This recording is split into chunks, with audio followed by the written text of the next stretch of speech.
Hi, and welcome back to the Enclosure Institute, where we share ideas and important information regarding the sealing of electronic enclosures. I'm Phil Taylor.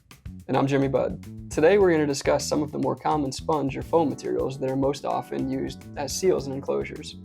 We'll focus on the base polymers or resins of these materials and talk about their strengths and weaknesses. For the sake of our discussion, we'll not make a distinction between the terms sponge and foam. There may be a fine distinction, but as many people do, we'll treat them as synonyms. But as Jimmy just said, it's this type of material that's often used to create gaskets and seals in enclosures. That's because compared to solid gasket materials, foams are softer, more flexible, more forgiving, and more easily compressed. Foam materials are made of organic and inorganic compounds that, when combined with isocyanates, transforms a liquid into a fluffy solid. It's an oversimplification, of course, but the important thing to understand is that foams are created through a carefully defined mixing process of select chemicals in their proper ratios. Whew, that's a mouthful. The key is that, depending on the base polymer or resin, the foam will have key advantages and some disadvantages that the polymer brings to the table.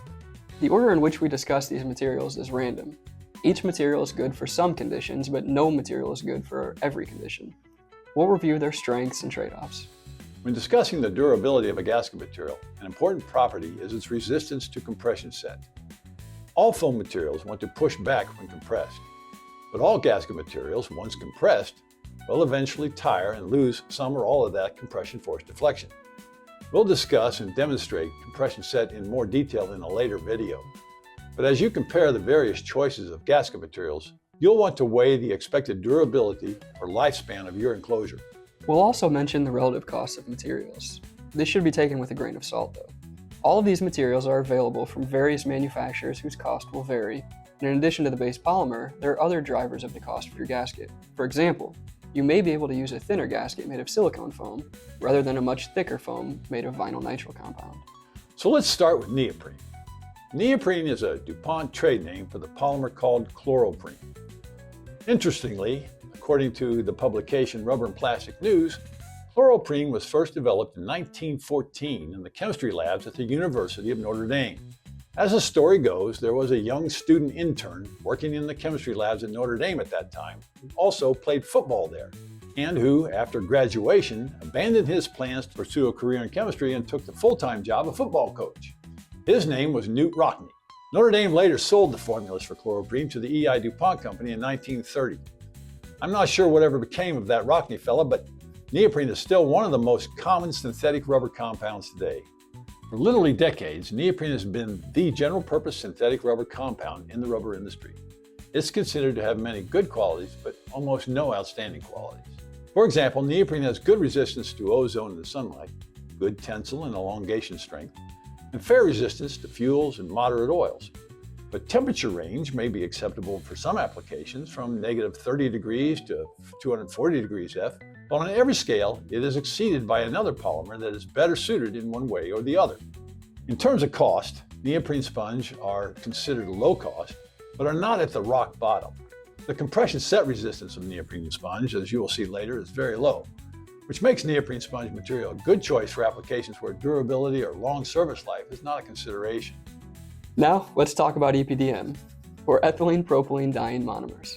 EPDM has excellent resistance to ultraviolet rays and is very durable in extreme weather, certainly better than neoprene, so much so that it's widely used in the roofing industry. As a foam for gasket materials, it offers these same advantages and has good abrasion resistance and low temperature flexibility. But EPDM has very poor resistance to petroleum-based products and acidic fluids. Its tear strength is not high, and because of its ethylene content, it resists adhesion or bonding with common adhesives. EPDM is in the mid-range of cost for gasket materials. Its resistance to C-set or compression set is moderate, better than neoprene but not quite as good as other choices. If your enclosure is used outdoors and durability doesn't need to be robust, EPDM might be a good choice. Next, I'll talk about PVC foam. Vinyl is polyvinyl chloride, or PVC for short. The many strengths of PVC are its resistance to ultraviolet and resistance to many solvents and chemicals. That's why it's used for piping and plumbing in rigid form. Plasticizers are added to the vinyl to make it flexible, and foams can be very lightweight and very soft, easily compressed. But PVC foam has very limited temperature range and is subject to outgassing. Outgassing, sometimes called off-gassing, is the release of plasticizers and other VOCs into the atmosphere. These volatile organic compounds not only can cause a problem in and around the electronics in your enclosure, but can also cause a change in the properties of the foam and its ability to seal. PVC, like EPDM, also resists adhesion without surface treatment. PVC foam is typically a low-cost option, but its resistance to compression set is lousy. You'll find PVC foams in weather stripping that is only expected to last for one season. Vinyl is combined with nitrile to create another foam called vinyl-nitrile blend. Nitrile is nitrile butadiene rubber, or sometimes simply called NBR. When combined, these copolymers of vinyl and nitrile make a foam with some unique properties. The nitrile gives the foam good abrasion resistance and good tear strength. Both give the foam excellent resistance to petroleum-based fluids. The vinyl, as we mentioned before, adds good resistance to UV and many solvents or chemicals. But the combined vinyl-nitrile foam suffers the same shortcomings as we mentioned for PVC foam. Nitrile doesn't have the ozone or UV resistance of vinyl, so the combination reduces those advantages.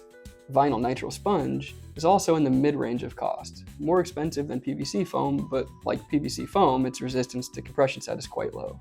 So if you need the seal to resist petroleum-based fluids, but do not need a long-lasting seal, vinyl-nitrile is probably a good choice. Another material we'll mention is polyethylene foam. Polyethylene foams are used as gaskets and seals on a few occasions, but less often than most other options. Cross-linked polyethylene foams are closed-cell and will not absorb water when uncompressed. They have good chemical resistance and reasonably good abrasion resistance, and they are typically very light. On the downside, polyethylene foams are less durable than other options and have lower tear and tensile strength. They're not as flexible or compressible as other foam options.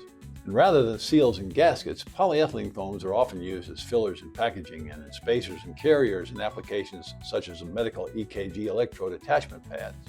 In general, the cost of polyethylene foams are lower than many of the other options we're discussing, but so is its resistance to compression set. When your device is only expected to perform for a very short duration, polyethylene foam would be a cost-effective choice.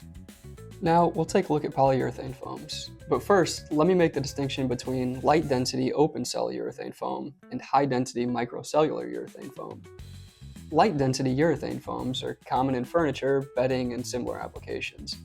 These foams are good for cushioning, but due to their wide open cellular structure, make very poor gasket materials.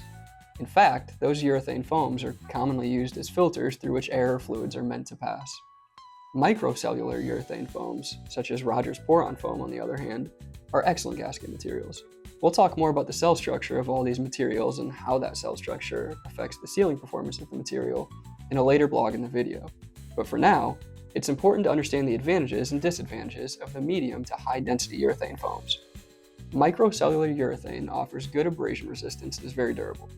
It exhibits good ozone and UV resistance, and it's low outgassing with no plasticizers to migrate. It has excellent vibration and shock absorbing ability, and it's inherently flame retardant.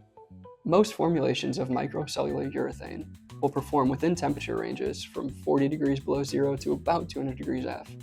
On the downside, if uncompressed, the foam will absorb some moisture or water. Polyurethane has limited resistance to harsh, acid-based chemicals, and without reinforcement, its tear strength is low. Costs of many of the microcellular urethane foams are moderate, landing somewhere higher than EPDM or vinyl-nitrile, but its resistance to compression set is very good compared to the other choices that we've discussed so far. Now let's take a look at silicone. Sponge and foam materials made from silicone polymers offer the widest temperature range available. In many options, mechanical properties remain virtually constant from -60 degrees F to 400 degrees F. Silicone will give you the best resistance and longest service life in sunlight and other applications involving UV exposure. Silicones also have excellent flame resistance. The silicone polymer is less resistant to abrasion compared to some of the other polymers, but protective or reinforcing layers can be added to the foam to dramatically improve that deficiency. Some silicone foams will swell when they come into contact with certain chemicals. If your application involves the sealing of harsh chemicals, it would be wise to discuss the specifics of the chemicals and the type of silicone being considered. Perhaps the greatest disadvantage of silicone sponge is its cost. Silicone is clearly the most expensive choice among these that we've discussed. But on the other hand, silicone foams have excellent resistance to compression set and thus might be the best choice for a long-lasting, robust seal. Like EPDM and a few of the other polymers that we've discussed so far, silicone also resists bonding with common adhesives unless the surface has been treated. So as a designer of an enclosure seal, you need to consider what conditions are most likely to threaten the performance of your device. Could it be high or low temperatures, ozone, UV, sunlight, abrasion, oil or petroleum products, various chemicals, durability and compression set? To help give you a quick view or summary of the things we've been talking about, please download the blog for this section. There you'll find 2 charts that will help you compare these polymers in terms of advantages and disadvantages, and in terms of their recommended temperature range, resistance to CSET, chemicals, UV, and relative cost. Well, that's it for today. Next time we'll talk about some of the ways that enclosure gaskets are apt to fail. So don't fail to tune in for that one. I'm Phil Taylor, and I crack myself up. Well, on that note, we'll see you then. I'm Jimmy Budd. You Rockney? Did you make that up? No, that's pretty.